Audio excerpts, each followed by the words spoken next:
Welcome back to the Deep Dive. Today we are strapping on our virtual audiophile headphones and diving straight into the deep end of high-precision, high-stakes math behind digital audio conversion.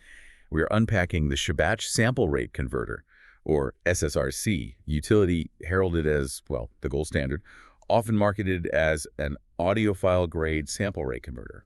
You know, that phrase, audiophile grade, it usually sends shivers down the spine of any software engineer. Right. Because it implies this immense computational burden, a commitment to mathematical perfection that often, slows a system to a crawl. Exactly. But SSRC is truly fascinating because it manages to achieve this near-ideal precision while simultaneously remaining fast enough for low-latency, real-time use. It's a masterclass in compromise and optimization.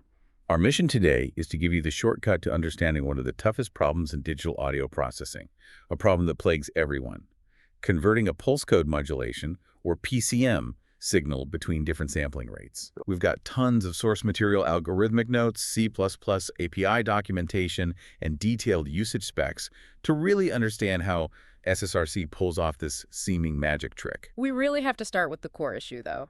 The single conversion that causes the most grief in this industry. The central infuriating problem. It revolves around 44.1 kilohertz, the standard for every CD ever made, and 48 kilohertz, the ubiquitous standard for video, DVDs, Blu-ray, and, well, modern professional recording studios. And if you try to convert directly between those two, you're faced with a ratio of 147 samples to 160 samples. Which is not a clean integer ratio. Not at all. And that lack of clean, simple alignment is what introduces massive mathematical complexity and potentially severe audio artifacts. When you're dealing with digital signals, you want whole numbers. You absolutely do. You want to be able to take groups of samples and cleanly map them to new groups. But that 147 to 160 ratio means that every new sample you generate has to mathematically depend on this complex fractional average of 147 existing samples. Which somehow have to align perfectly with the target grid of 160 samples. Exactly. It's a mess. So what's the theoretical, mathematically pure, ideal solution? If you could use an unlimited mythical supercomputer, how would you solve the 44.1 to 48 kilohertz problem perfectly? Well, the standard theoretical solution involves the least common multiple, or LCM. Right. You would upsample the source signal to the LCM of the two frequencies, apply one perfect, ideal brick wall low-pass filter to remove all the spectral artifacts, and then downsample to the target rate. So one perfect filter. One perfect filter. It would remove all the unwanted frequency content, and you'd get a perfect conversion. And here's where the numbers truly betray the ideal. What is the LCM of 44.1 kilohertz and 48 kilohertz? It's a staggering 7,840,000 hertz. Wow. 7,840,000 hertz. Just think about the implications. I mean, if you had to generate, store, and process audio at that rate, even for a few seconds? The computational load, the memory requirement, the sheer order of the filter taps required would be astronomically large. It's not just impractical, it is physically impossible with current technology. Which makes the theoretical ideal solution immediately obsolete. Right out of the gate. So we've established that the perfect solution would melt any supercomputer. How then does SSRC bypass this computational wall? They achieve high precision, not by generating that massive intermediate signal, but by employing a highly sophisticated two-stage filtering architecture. And that is the engineering triumph. Exactly. They recognized they couldn't solve the problem in one impossibly large step, so they decomposed the difficulty into two manageable stages, carefully choosing an intermediate sampling frequency, which they call FreeSOS. The genius here is recognizing that the overall conversion challenge, that 147 over 160 ratio, can be broken down. By using an intermediate frequency, FreeSOS, SSRC can leverage the complementary strengths of two very different digital filters: the specialized polyphase filter and the high-precision fast convolution FIR filter. And what's fascinating here, and this addresses one of the primary insights in our notes, is that the order of these two filters completely reverses depending on the direction of the conversion. Okay, so it's not a fixed pipeline. No. They prioritize the filter where the potential for mathematical and sonic error is the highest. Before we dive into that reversal, let's briefly tackle the polyphase filter. The notes describe it as highly efficient. But for a listener, why is it inherently more efficient at the mechanics of conversion than a standard filter? Okay, so a standard FIR filter, a finite impulse response filter, it calculates every single output sample based on a set of input samples. Right. A polyphase filter, however, is a very clever arrangement of subfilters, or phases. Okay. So if you're upsampling and you need to insert, say, 3 new samples between every existing one, you don't run the full filter 4 times. Instead, you effectively use 4 different subfilters. Each one works on the input at the lower rate, and each one calculates one of the new output samples you need. I see. So it's a modular structure. It is, and that structure avoids all the redundant calculations inherent in high-rate interpolation. It makes the mechanical alignment, the insertion or decimation of samples incredibly efficient. That makes a lot of sense mathematically. It handles the high-volume sample manipulation without ballooning the computational load. Exactly. Okay, let's look at case A, upsampling, going from a low-frequency LSS to a high-frequency HFS, like our 44.1 kilohertz to 48 kilohertz example. Right. The goal here is interpolation and, critically, suppressing those high-frequency copies of the audio spectrum that you create during interpolation. Those are called spectral images. The flow dictates that the input at the low frequency first hits the polyphase filter, stage 1. Okay, the efficient one first. Yes. As we just discussed, the polyphase structure efficiently handles that initial massive upsampling, filtering, and preliminary conversion to the intermediate frequency, lossos. This stage avoids ever explicitly generating that 7.84 MHz LCM signal, which is absolutely key to the speed. But the polyphase filter has limits on its sharpness, right? And it can't be a perfect brick wall filter. No, it can't. So we need the heavy ordnance for the cleanup. Precisely. The signal then moves to stage 2, the fast convolution FIR filter. This is the surgical tool. And it's fast because of the FFT. The fast Fourier transform, yes. That allows SSRC to implement filters with thousands or even hundreds of thousands of taps.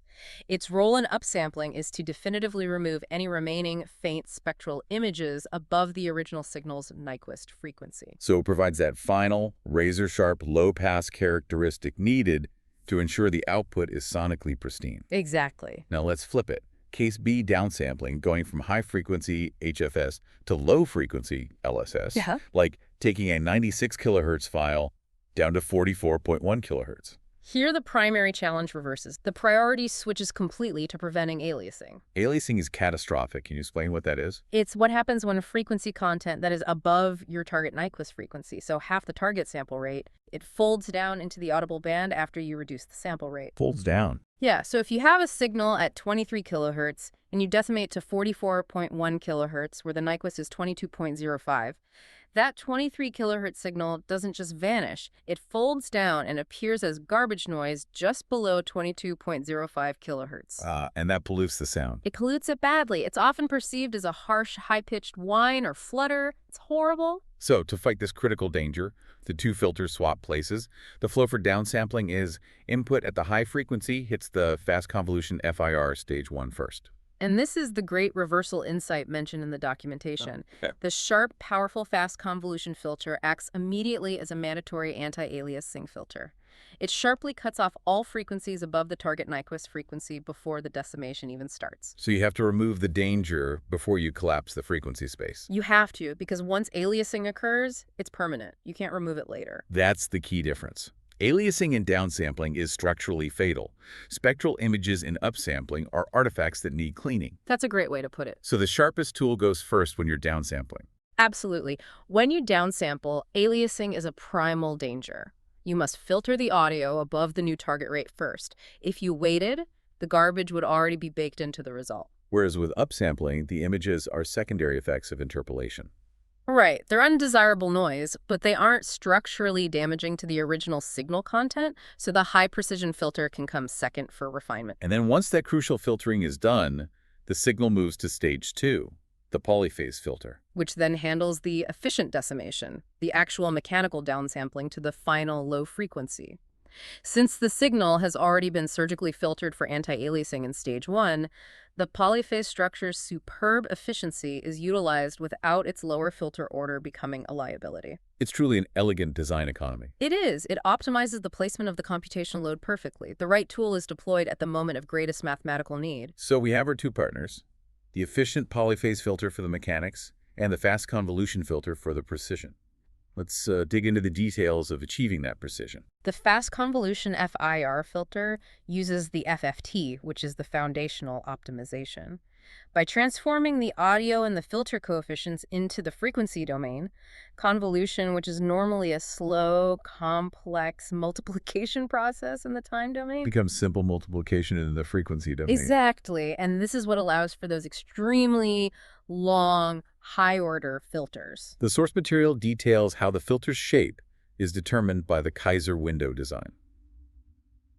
For those of us who don't spend our time designing DSP, what is a windowing function, and why do we need a Kaiser window specifically? Well, when you design a digital filter, you take an ideal, infinitely long impulse response and you have to cut it off. You have to window it to make it finite. Okay. If you just truncate it abruptly, you get severe ripple and overshoot in the frequency response, which is known as the Gibbs phenomenon. It sounds like. Pre-ringing or post-ringing artifacts in the audio, which is absolutely deadly for audiophile quality. Right. So, a windowing function, like the Kaiser window, smoothly tapers the ends of the impulse response down to 0. This drastically reduces those ringing artifacts in exchange for a slightly wider transition band. And the Kaiser window is tunable. Highly tunable. It allows the designer to explicitly control the trade-off between the sharpness of the transition and the amount of ripple in the stop band. And this tunability brings us to the 3 dials SSRC gives developers and users to control quality and speed. The first is stop band attenuation.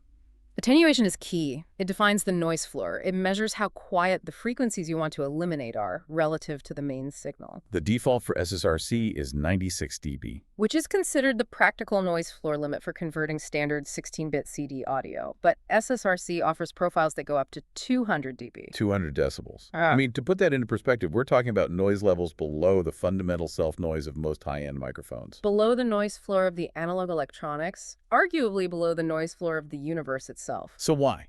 Why 200 dB? It's not necessarily for human listening in a 16-bit context. It's for absolute archival science and for ensuring maximum headroom when working with floating point data, especially 32-bit floats.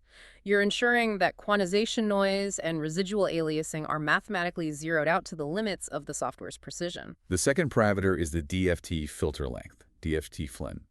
We heard the default is 4096 taps. This is a direct measure of the filter's complexity and sharpness. The filter length is the number of samples or taps used in the convolution. A longer filter length requires more calculation, but allows for a much steeper, sharper cutoff slope. And with the insane profile. You might jump to 262,144 taps. That huge filter length is what enables the 200 dB stop band attenuation and that nearly perfect brick wall response. The trade-off is linear. Double the taps, roughly double the processing time. And finally, the guard factor. Guard. The guard factor is a fine-tuning parameter that specifically manages the width of the transition band for the polyphase filter. So it's about the overlap between the 2 filters. Exactly. For conversions between rates that are very close, like our 44.1 and 48 kilohertz example, the Nyquist frequencies are close. The guard ensures that the polyphase filter cuts off just far enough away from the target Nyquist so that the fast convolution filter, when it does its final surgical cut, isn't asked to remove massive amounts of material. It's about ensuring an efficient handoff between stage 1 and stage 2. Precisely. Now we get to what you called the most philosophical engineering choice. The OSM constraint. This parameter defines the intermediate frequency, that's as HSS times OSM. And mathematically, OSM has to be chosen carefully to maintain clean sample grid alignment.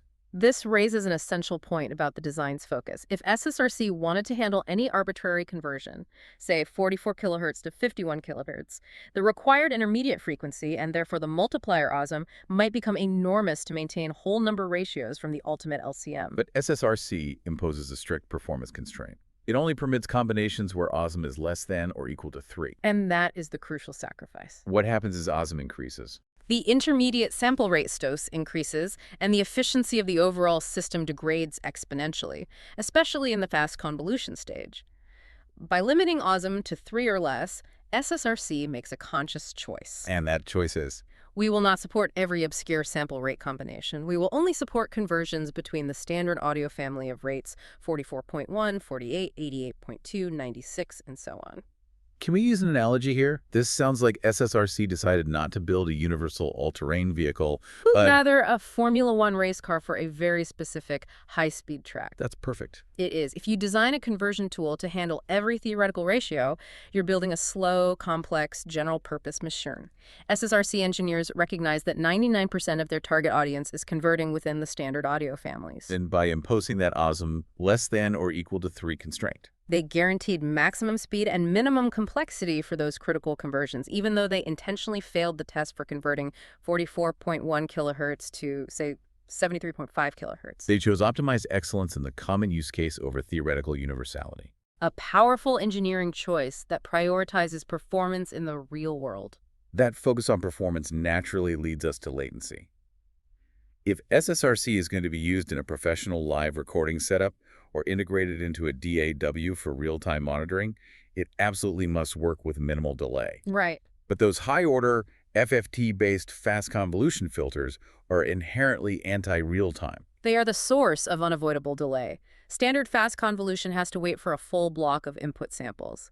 If your filter length is 4096 taps, you might process a block of 4096 samples at a time before the FFT can even run. And then the multiplication happens, and the inverse FFT spits out the first output. Correct. You can't get an output sample until the filter has mathematically seen the influence of the input samples across its entire length. And that delay is disastrous for live audio. A deal breaker. The two solutions SSRC employs here are what really make it viable for professional use. Solution number one, the ability to switch to minimum phase filters. The default is the linear phase filter. And the benefit there is perfect phase coherence. Exactly. Every frequency component is delayed by exactly the same amount of time.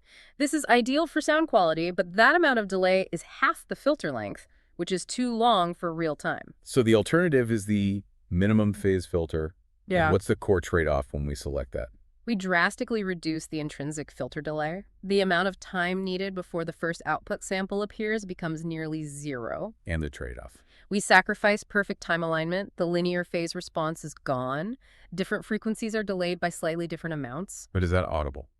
For most non-critical applications, or where latency is paramount, this phase change is generally considered inaudible to human listeners, especially when you compare it to the benefit of synchronized low-latency audio. So we trade mathematical perfection in phase for practical zero-delay performance. Precisely. But even with minimum phase filters, you still have the problem of waiting for the block to fill up before the FFT calculation can start. Okay. And that brings us to solution number two, the more complex and critical technique. Partitioned convolution, PC. This is where we break down the monolith. Explain the core mechanism here. We take that single huge FIR filter and we split it into many smaller subfilters or partitions. Okay. So instead of waiting for a 4096 sample block, we process the input in tiny blocks, say 128 samples. When a new 128 sample block arrives, the convolution is performed immediately against the first partition. And that result is output almost immediately. Yes, achieving ultra-low latency. But if we only use that first short partition, the quality would be terrible. How do we get the benefit of the full, long filter? That's the beauty of it. As subsequent input blocks arrive, they are convoluted with the remaining longer filter partitions. Those results are calculated and then summed with the delayed results from the previous partitions. Ah, so you're essentially building the full, high-precision, long filter result over time, stitch by stitch. Correct.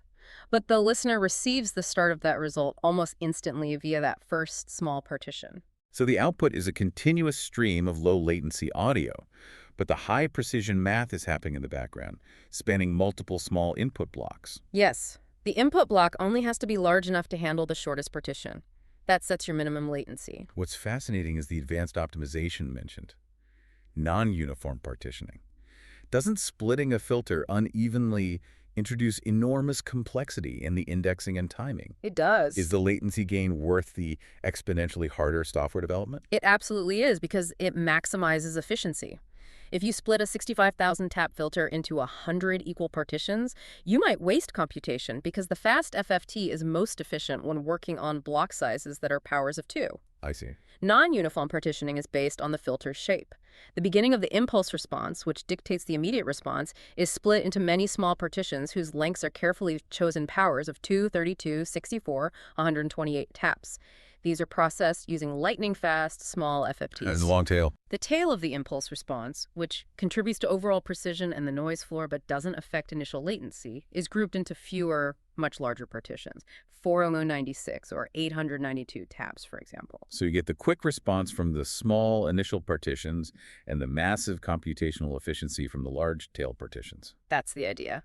And this required the engineers to use highly optimized libraries like SleefDFT for the Fourier transforms, and critically, leverage modern processor features like SIMD instructions, specifically AVX512, to perform calculations on huge vectors of data simultaneously. Moving from the pure math to the software execution, all this complex, parallelized work has to be managed by a robust system. SSRC relies on its internal multi-threaded execution framework, the BG Executor. The BG Executor handles the parallelization of all these computational tasks, the FFTs, the partition summing, the channel mixing, keeping them isolated from external operations like file reading and writing. And how does it work? When a developer needs to run a task, they wrap it in a job and push it to a local BG Executor instance. So how does this architecture guarantee that the system won't deadlock when different parts of the pipeline are waiting on each other? Deadlock avoidance in this context relies on a simple, robust architecture managed by a global singleton, BG Executor static, which manages the global worker pool. Okay, and the key is? Twofold. First, the jobs pushed are assumed to be finite and deterministic. They don't wait for other BG Executor jobs to complete, they only wait for input data. Right. Second, the worker threads only enter a waiting state when no executable jobs are currently available in the queue. So it's a very deterministic pattern. It is. Because the conversion pipeline structure ensures a finite set of computational dependencies, and the workers are isolated, the architecture guarantees that if jobs exist, they will be executed. The system won't fall into a circular waiting pattern. It sounds like they designed the system to treat the computation like an assembly line where every station works in parallel, but the product, the audio data, moves in one direction without ever having to backtrack. That's an excellent analogy. Okay, let's look at the implementation side.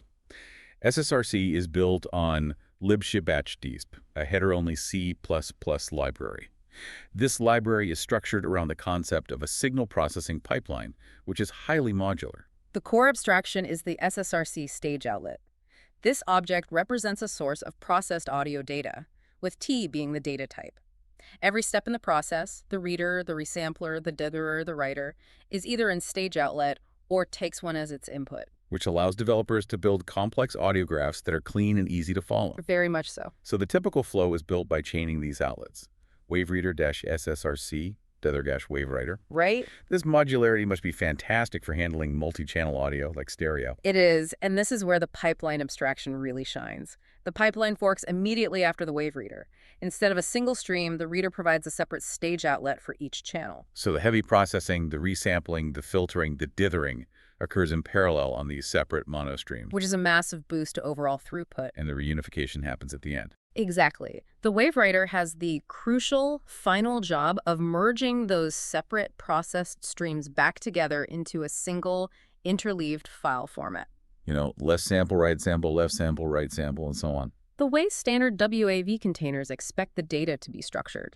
Let's discuss precision, which is non-negotiable for audiophile work. What is the data type lifecycle within this pipeline?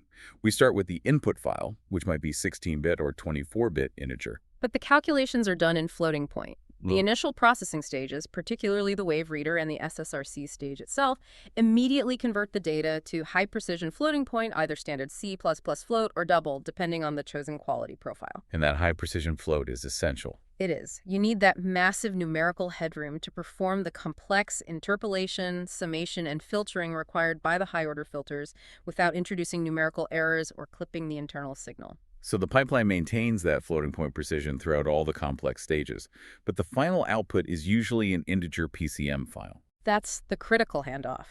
The dither stage is where the conversion from high-precision floating point occurs.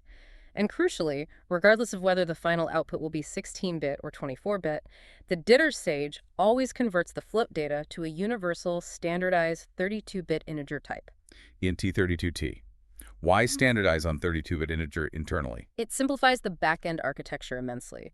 By using NT32T as the internal integer standard, they avoid issues like memory alignment complexity and ensure maximum integer headroom, preventing potential overflow errors before the final output. Okay, so the WaveWriter then takes that NT32T stream and correctly handles the final bit depth truncation. Whether it's writing out 16 bits per sample, 24 bits, or even maintaining 32-bit float output if you ask it to, the 32-bit intermediate integer acts as the final quality buffer. And this leads directly into the necessity of dithering and noise shaping. If we have this pristine, high-precision signal, we have to talk about adding noise to it when converting to a lower bit depth. Yes, quantization, the process of rounding a high-resolution signal down to a lower one, introduces quantization error. And that error is nasty. It is because it's correlated with the original signal, meaning it tracks the music. On quiet passages or long reverb decays, this manifests as harsh, audible distortion rather than simple noise. So dithering is the intentional addition of uncorrelated noise. Exactly. We sacrifice a completely silent noise floor for a benign one. By adding a tiny amount of random noise prior to the quantization, we break the mathematical correlation between the signal and the quantization error. And this transforms the harsh distortion into a constant, low-level hiss. A much more benign artifact, while preserving extremely low-level details that would otherwise be lost in simple rounding. And noise shaping takes that concept and sculpts it intelligently. This requires a deeper explanation than just saying it moves the noise. How does SSRC manage to shape the noise? Noise shaping uses a feedback loop. When the signal is quantized, the quantization error is calculated in real time. Okay. This error signal is then filtered by a specialized digital filter, the noise shaping filter. The filtered error is then fed back into the input signal before the next sample is quantized. And that filter is designed to have a specific frequency response. Yes, one that boosts the high frequencies and attenuates the mid-range. So the feedback loop systematically pushes the quantization error energy out of the region where the human ear is most sensitive, say 2 to 5 kilohertz, and shoves it up into the high ultrasonic range, which is far less audible. That's precisely right. The total amount of noise energy remains the same, but because it is concentrated where the ear is least sensitive, the perceived noise level drops significantly, resulting in a cleaner, quieter final product, even at 16 bits. While the C++ API offers immense flexibility, most users interact with SSRC via its command line tool, which smartly bundles all those complex tuning parameters into named conversion profiles. This gives users an easy way to understand the performance trade-offs. And these profiles are critical because they define the spectrum of SSRC's capability, from maximum speed to theoretical perfection. At the low latency, high speed end, we have the Lightning profile. Lightning uses a very short 256 FFT length, only 96 dB attenuation, and runs in single precision. This is the profile you choose for real-time monitoring or situations where a millisecond of latency is painful, and the noise floor of the source material is likely only 16-bit anyway. Then you jump to the sweet spot, the default, standard. This is what SSRC considers great quality. It dramatically increases the filter complexity to 16,384 taps, boosts attenuation to a very respectable 145 dB, and still uses single precision floats. So it offers massive fidelity, well beyond the requirements of 24-bit audio while maintaining reasonable processing speed. Exactly. And then we circle back to the cost no object setting, the insane profile. The insane profile is the maximum effort setting. A gigantic 262,144 tap filter length, 200 dB attenuation, and forced double precision processing. This profile is slow. Very slow, and it requires significant computational resources. But it provides mathematically verifiable perfection for archival work or the most demanding scenarios. It truly exemplifies the engineering goal of pushing the limits of accuracy, regardless of speed. Before we talk verification, we need to address a very practical concern for archivists.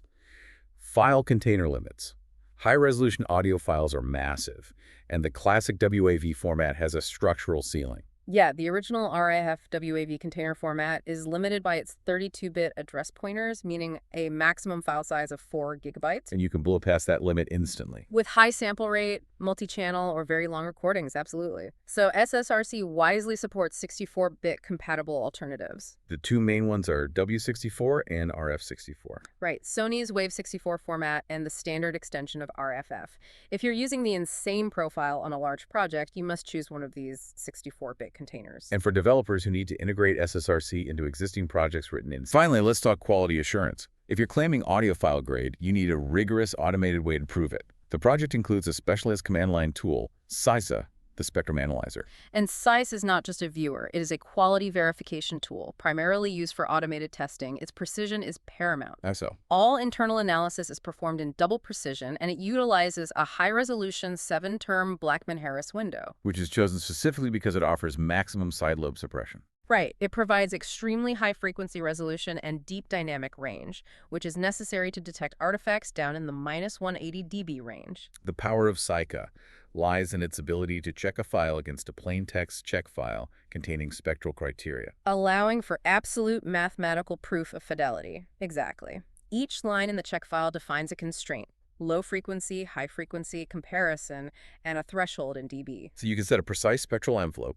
For example, ensuring all noise between 10 kHz and 20 kHz is below negative 140 dB. You can, and the comparison logic is explicit and very clever with 3 operators. The operator checks if all frequency components in the specified range are below the threshold. Crucial for verifying the noise floor.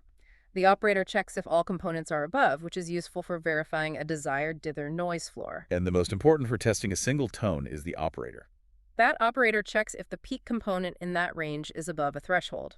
This is what you use when you're testing the system with a pure sine wave, ensuring that the test tone is correctly reproduced at its intended amplitude. That level of rigor, where quality assurance is tied directly to spectral mathematics, truly justifies the audiophile grade claim. It does. And if a test fails, or if you run the tool without a check file, it automatically generates an SVG image of the spectrum. That visual debugging output is invaluable. It helps you immediately identify the exact frequency range where a conversion error or noise floor violation occurred. It connects the abstract mathematical failure to a concrete visual result. It's the perfect final piece in their comprehensive engineering system. I'd agree. This deep dive into SSRC has been a fascinating journey, moving from the impossible mathematical ideal, that 7.84 MHz LCM, to a supremely optimized real-world solution.